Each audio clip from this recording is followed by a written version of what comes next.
नमस्कार। आज हमारे साथ में पावर ऐप यूथ के अध्यक्ष राहुल सिंह जी है।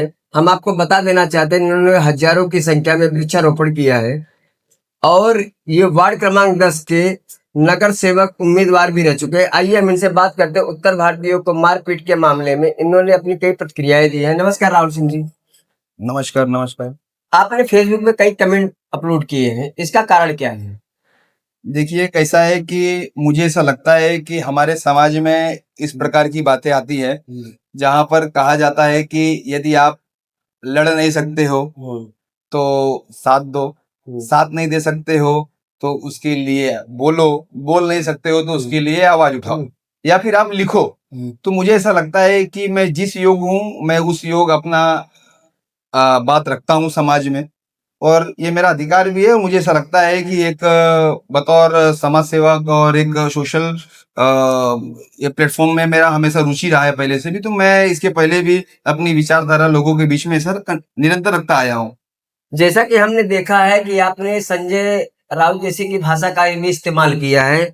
अबे तुमको चुनने के लिए लाया गया है, तुम धर्म और गौ माता को दोनों सुरक्षित रहेंगी, किंतु तुम चुन के आने के बाद भी मोर्चा निकालने की बात करते हो। इसका क्या तात्पर्य है? आपने इसमें बीच में कुछ शब्दों का इस्तेमाल किया जो आपको नहीं करना चाहिए।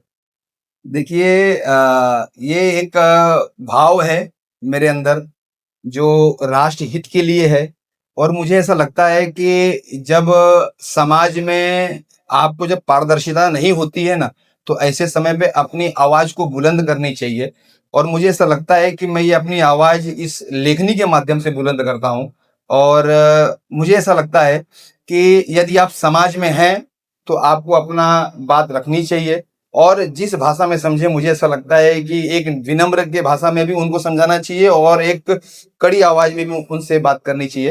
तो ये मैं जो लेखनी जो भी लिखता हूँ ये एक व्यंग के रूप में लिखता हूँ। वो व्यंग इसलिए होता है कि अब भी ये सुधर जाएं और अब भी ये सीखें इससे, और समाज का जैसे चौथा स्तंभ पत्रकारिता होता है उसी प्रकार एक समाज का एक स्तंभ ये भी है जहां पर आप व्यंग के माध्यम से समाज को जागरूक कर सकते हो। जो करता है उसे आप लोग करने नहीं देते हो और जो कर नहीं करता है उसे कुछ होने के बाद वो अपनी प्रतिक्रिया पोस्ट डालते रहता है। जैसे कि नगेंद्र तिवारी जी ने अभी आंदोलन करेंगे, आंदोलन अभी तो 7-8 दिन हो गया, अभी आंदोलन कभी क्या होगा, कब होगा आंदोलन?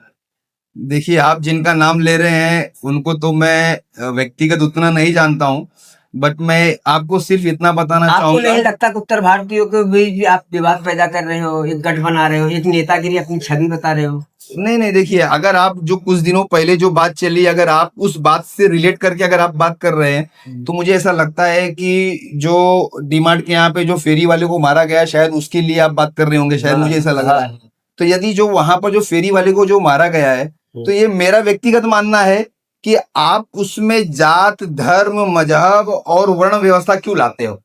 जिस व्यक्ति को मारा गया वो गुप्ता समाज से आप व्यवस्था क्यों लाते हो, उसके अंदर वर्ण व्यवस्था क्यों घुसा रहे हो, समाजवाद क्यों घुसा रहे हो, जातिवाद क्यों घुसा रहे हो। मुझे ऐसा लगता है कि उन्होंने किसी उत्तर भारतीय को न मारकर उन्होंने एक फेरी वाले को मारा है। तो और जो उन्होंने मारा है ये उनको मारना भी नहीं चाहिए। क्यों? क्योंकि एक वो संविधानिक ताकत में है, एक संविधानिक नियम में है।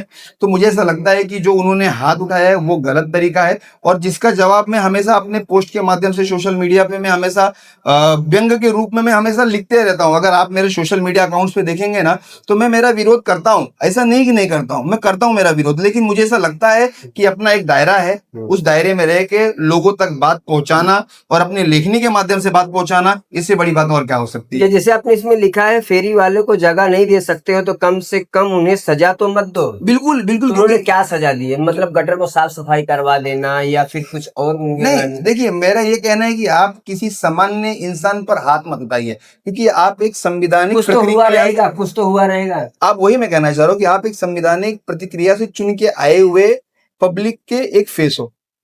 तो मुझे ऐसा लगता है कि आपको समाज में किसी के ऊपर हाथ उठाने का अधिकार नहीं है। उसको आप दंडित कर सकते हो, उसका स्टॉल हटा के, उसको डांट के, उसके ऊपर और भी चीजें बोल के, लेकिन अगर आप एक समाज में आकर यदि आप हाथ उठाते हो तो मुझे ऐसा लगता है कि वो आपका अंतिम एक डिसीजन हो सकता है कि भाई कि अब इसके आगे वो नहीं मानने वाला है शायद। नगर सेवक को आप झाड़ बोल रहे हो, गटर नेता बोल रहे हो। गटर नेता क्या होता है, झाड़ क्या होता है? देखिए मैं फिर से वही कहना चाहूंगा कि जो मैं लिखता हूं कि वो नगर सेवक का झाड़, तो नगर सेवक का झाड़, गटर नेता, ये सब मेरा एक व्यंग का पॉइंट है।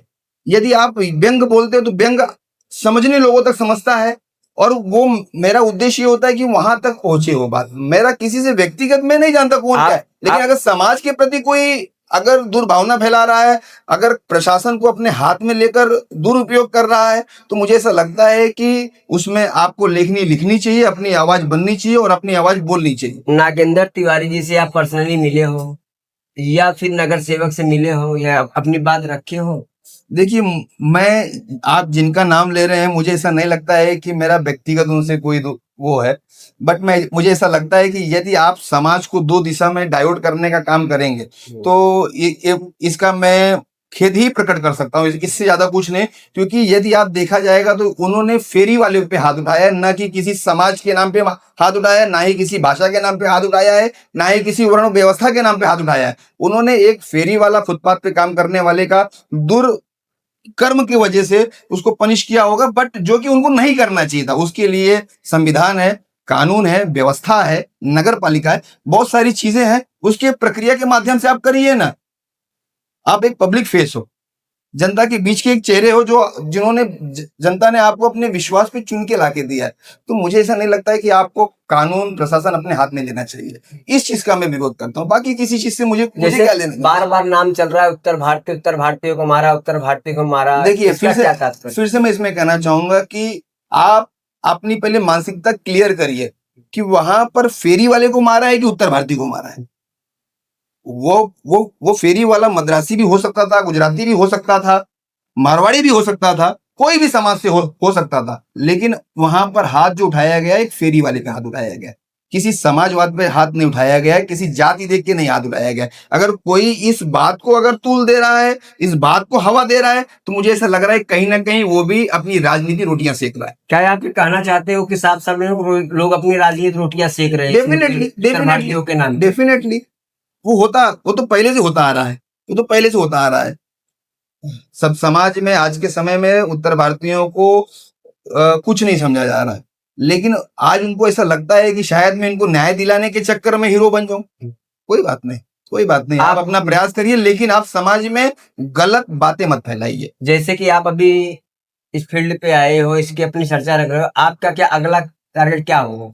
देखिए, मुझे ऐसा लगता है कि आज भी मैं और इसके पहले भी मैं करता आया हूं, चाहे वो मेरी संस्था के माध्यम से, मेरी संस्था का नाम पावर ऑफ यूथ है, और मैं इसके पहले भी संस्था के माध्यम से सेवा देते आया हूं, और मैं निस्वार्थ सेवा देता हूं, आप ये समझिए।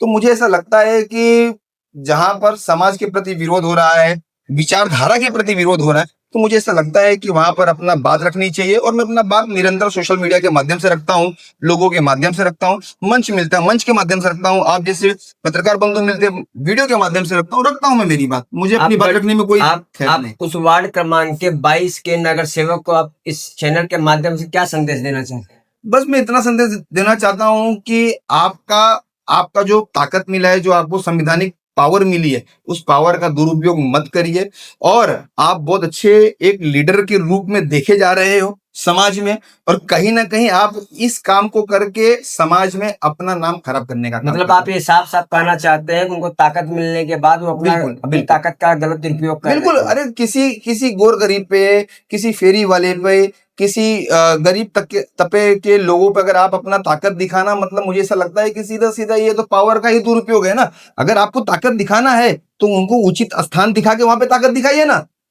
आप फेरी वालों को एक उचित स्थान दीजिए जहां पर आप अपना ताकत लगाइए। शायद पूरे फेरी वाले आपके साथ खड़े हों, शायद पूरा समाज आपके साथ खड़े हो, लेकिन वहां पे आप ताकत नहीं दिखाओगे, आप ताकत एक गरीब आदमी पे दिखाओगे, तो ये कहीं ना कहीं गलत है। मेरा संदेश क्या ये जो परिवर्तन हुआ है, इस परिवर्तन के विषय में आप क्या कहना चाहते हैं कि पहले वाला ठीक था कि अब वाला ठीक है? देखिए, मैं इसमें इतना घुसना नहीं चाहूंगा कि परिवर्तन क्या है। मेरे जीवन में कोई परिवर्तन नहीं आया है।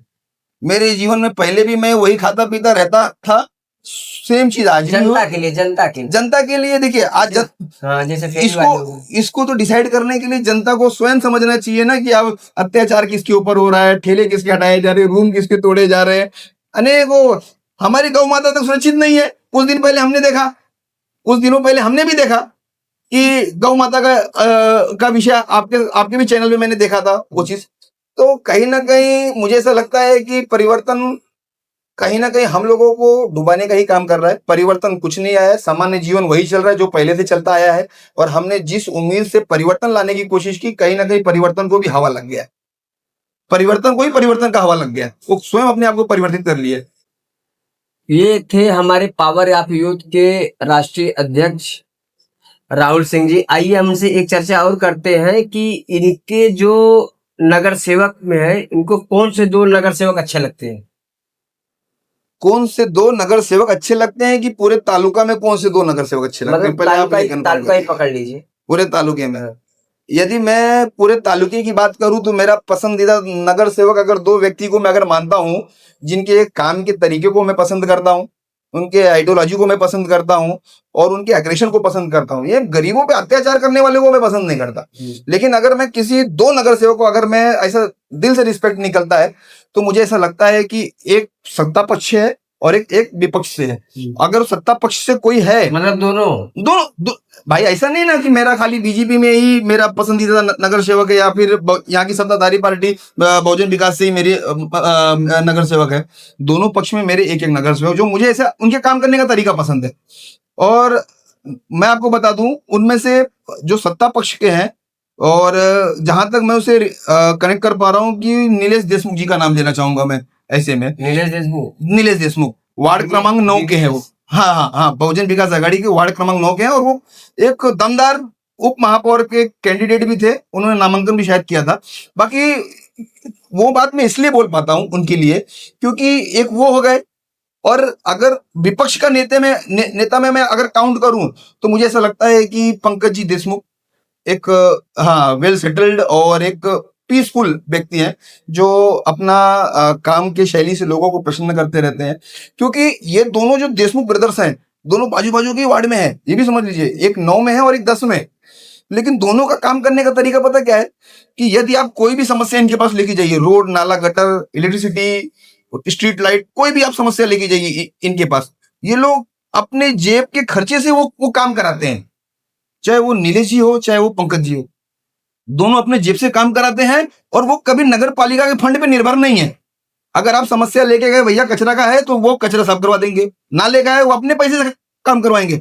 आपको बता दूं, मुझे जहां तक जानकारी है कि जो संतोष भवन का जो श्मशान भूमि है वो नीलेश जी देशमुख ने ही बनवाया है। वो भी अपने अपने खर्चे से। बाद में फंड आया होगा नहीं आया होगा मुझे नहीं, लेकिन इतना डेयरिंग भी कर जाना, अपने जेब से खर्चा कर जाना। बाकी तो लोग लूटने के लिए बैठे, वो सोचते कहां से मलाई मिले। लेकिन ये अगर पसंदीदा दो चुनना हो मुझे पूरे वार्ड में पूरे तालुका में, तो मेरे जो करीब और मुझे ऐसा लगता है कि ये दोनों देशमुख ब्रदर्स ही बेस्ट हैं जो कि काम करने के मामले में और अच्छे राजनीति, क्योंकि इनका बैकग्राउंड भी फैमिली बैकग्राउंड की राजनीति से ही जुड़ा हुआ रहा है और इनके कार्यशैली पे भी कोई संदेह नहीं करता। तो मुझे ऐसा लगता है कि ये दोनों नाम बेस्ट होंगे मेरे हिसाब से।